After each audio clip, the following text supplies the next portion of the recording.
Birds of a feather stick together. What an apt saying to describe the Space Marine chapter known as Twisted Cerberus, or, as I've been calling them for the past few months, the Doomslayers. My name is Cerberus of the Ordo Astartes. As I've stated at the start of every log, I have been tasked with finding the Space Marine chapter I previously mentioned. The issue with this, however, is the fact I didn't find the chapter, they found me. With the aid of crash-landed Tau, I was able to flee a world that was infested with Tyranids. The situation caught the attention of the Doomslayers, Twisted Cerberus, as they showed up to investigate. After informing them of what happened on the planet, the chapter master ordered his men to bombard the planet, ensuring the surface was devoid of life. It's been several months since that day, and I can say for certain that whatever I anticipated the Doomslayers to be, the reality certainly wasn't it. I'll ask you, person I'm sending this to, what would you expect this chapter to be like? Roaming warriors hell-bent on destroying chaos? Savage marines with nothing but malice in their hearts? Wandering nomads who've lost their way? In any respect, those assumptions upon their character would be wrong. The things I've seen have left me, the things I've seen have told me they are far from a threat to the Imperium. However, to explain why that is my conclusion, I need to talk about the chapter and their people themselves. Traveling through the warp with the chapter was an interesting experience, and a microcosm of their civilization as a whole. It isn't uncommon for Space Marines to employ regular humans in support roles. However, I'd say it's rather rare for said Marines to treat their support staff as equals. As family. I'll elaborate on this later, but the regular humans serving with Twisted Cerberus are a part of the Auxilia, with a select few among the Auxilia being a part of the Interpreters, or the Interpreters, of the Space Marines. To call them an equivalent to the Imperial Guard would be inaccurate to say the least. Once again, I'll elaborate later, because explaining the Auxilia without understanding the culture Twisted Cerberus has, it's nigh impossible. Upon dropping out of warp, I was greeted by the chapter's home planet of Domum. Orbiting high above the planet's surface was a collection of ships ranging from modern PDF to standard Space Marine and, strangely enough, how do I put this? Pre-heresy civilian vessels. To put it bluntly, the fleet was rather sizable. I'd pity anyone who tried to attack the world head-on. The planet of Domum itself could be described as temperate grassland. The world had forests and other features that dotted the landscape, but by and large it was mostly vast expanses of tan grass. We landed in the capital city of Monastery. As one could assume, it was home to Twisted Cerberus' headquarters. Immediately, I was struck with a clear description of the civilization that had formed on Domum, tribalistically modern.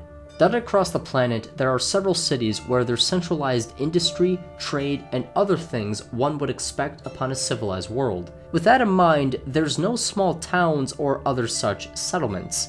Instead, a large bulk of the populace prefers to wander nomadically across the planet in clans in order to fight the various dangerous wildlife, train their bodies, or compete with other clans they happen upon. Basically, a clan will challenge another clan to what is essentially a war game and compete in bloodless battles. When there's a victor, the two sides come together, feast, and celebrate like a larger family.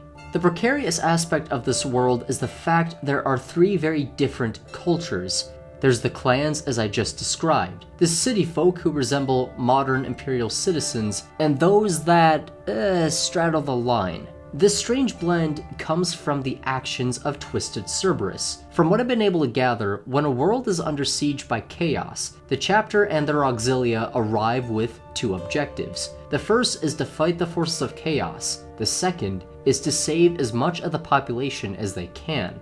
After gathering those they can, the chapter returns to Domum and welcomes the refugees as if they were one of their own. It's for this reason there's three different cultures. The city folk are those recently saved. Those that straddle the line are several generations removed and are adapting to the planet's dominant culture, that being the clans. Apparently, this is something that was born out of the chapter's founding moment. From what little I was able to gather from the chief librarian, the first members of the chapter appeared upon Caliban and fought side by side with the Dark Angels against the forces of chaos, or rather, the traitors within that legion. The chief librarian stated that the first members of Twisted Cerberus were not a part of the Dark Angels. They were a part of another legion that the chapter itself has forgotten. According to the story, a warp phenomenon transported the first 73 Marines of Twisted Cerberus to Caliban. To this day, the chapter doesn't know who or even what did this, but at the time, it didn't matter. The chapter could only do so much. They were few in number. However, the righteous fury they fought with resulted in many a death for the treacherous Dark Angels. From how it's told, the 73 Marines of Twisted Cerberus noticed how terrified the civilian populace of Caliban was. The People's Guardians had either turned their backs on them or betrayed them. The loyal Dark Angels had their hands full, but if what the Chief Librarian says is true, then the people of Caliban had no one to turn to, no one but Twisted Cerberus. The de facto leader of the group, a Marine only known as the First, led an evacuation with what civilian vessels he could get his hands on. As the Battle of Caliban drew to a close, the First ordered his makeshift fleet packed with civilians to jump. It's said the ship carrying the First left prior to the warp storm that destroyed the planet. In the following years, the First led the survivors of Caliban deep into space and away from the horrors of war. From here, they found the world of Domum and settled it. Upon making landfall, the citizens of Caliban looked to the Marines of Twisted Cerberus for guidance. The survivors lost their families, their friends, their homes, everything. All they had was their own lives and each other. With thousands of eyes on him, the First removed his helmet and set the chapter down the path it still walks. As it's written, these are the First's words as he addressed the people of Caliban. What is a family? This is a question I've been plagued with for a long time. I used to wonder, is a father still a father if he hates his own son? In the past I would have said yes, but that is no longer the case. A family is something much more than bonds of blood. It runs deeper than that. Being a part of a family means you'd give up everything to ensure the safety of another, and they'd return the gesture in kind without hesitation. My brothers and I lost our family, as have many of you. Perhaps it is time to make a new one. From that point onward, the survivors abandoned their family name and became the first clan of Domum, the Caliban. The Marines of Twisted Cerberus followed suit by adopting the clan name of Hound. I'll come back to that because it is worth noting. From that point onward, the defining principle of Twisted Cerberus and the people of Domum was created, that being the idea that family is thicker than blood. Every time Twisted Cerberus saves people from a doomed world, they create a new clan whose name originates from that planet, case in point being Caliban, as well as the people of Ares. Will say it was a pleasant surprise to see the people of Ares here. They're a tenacious people. From what I can tell, this action of saving survivors and welcoming them into Domum society has led to the creation of a culture that is filled with unwavering individuals who hate chaos to their very core. To summarize, the people of Domum are a society of clans who are industrialized, but are also rather militant. Said clans are made up of individuals saved from doom worlds by Twisted Cerberus and carry a substantial grudge against chaos. They believe family is more than blood relation, and it should be noted that the most severe crime within Domum society is betrayal.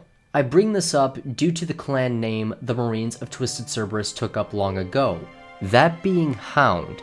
I'll elaborate when I know more, but I think I have a lead on who their Primarch is. Earlier, I mentioned the Auxilia. Now it's time to talk about them. The Auxilia, for lack of a better term, is an elite guardsman regiment that supports and follows into battle Twisted Cerberus. Because of the rather advanced industrial infrastructure of Domum, intense clan life, and entrenched hatred of chaos, the Auxilia is a formidable fighting force. Conflict and war is central to the Domum lifestyle. For this reason, it produces impressive warriors both in and out of Twisted Cerberus proper. With that said, the chapter treats these individuals as equals. Because the Marines of Twisted Cerberus lack vocal cords, they rely upon others to do things they can't, like talk, hence the Interpreters.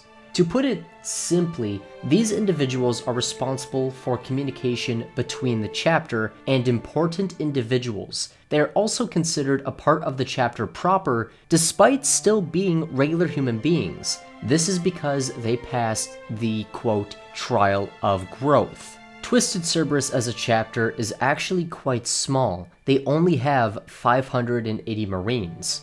They have access to Gene Seed. I don't know how, but they do. They also aren't aware of the Codex Astartes since they've been, more or less, disconnected from wider society since the end of the Horus Heresy. It'd be reasonable and well within their means to raise the chapter's number to well over 1,000, but yet they haven't. Something in their past happened which prompted the creation of the Trial of Growth. Once again, I don't know the full details, but the way Twisted Cerberus increases their number of Marines is really something else.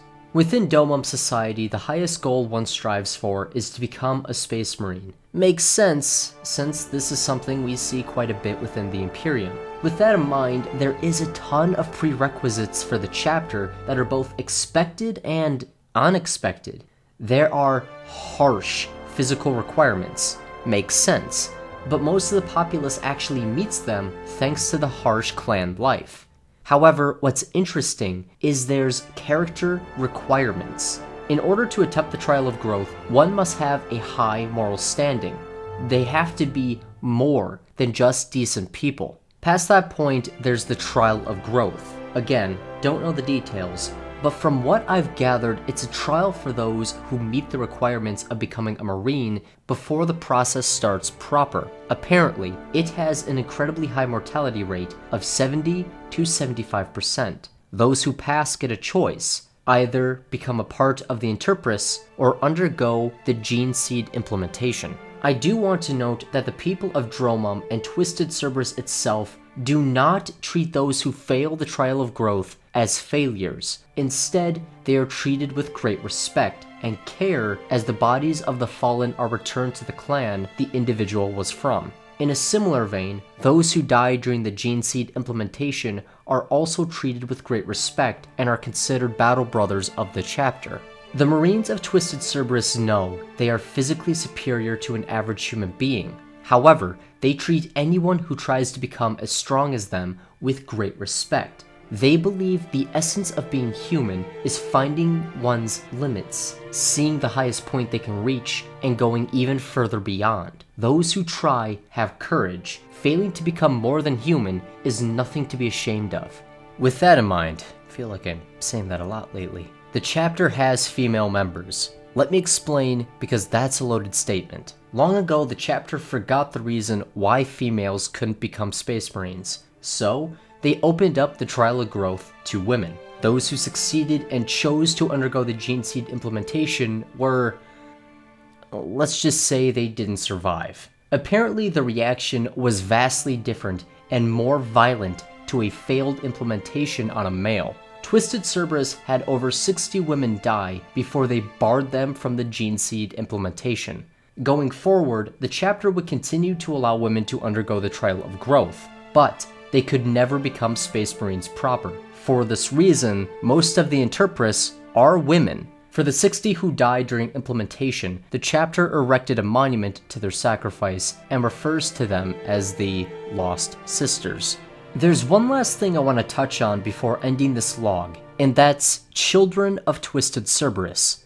How do I put this? The chapter's Marines have families as well as kids. I want to make it clear, I don't know if they are children by blood, because that concept doesn't exist on Domum anymore. But the Marines have a home life. I don't think it exists anywhere else among the other chapters, so it's something that I find to be truly unique and frustrating, because I can't get a straight answer on whether or not the children are theirs.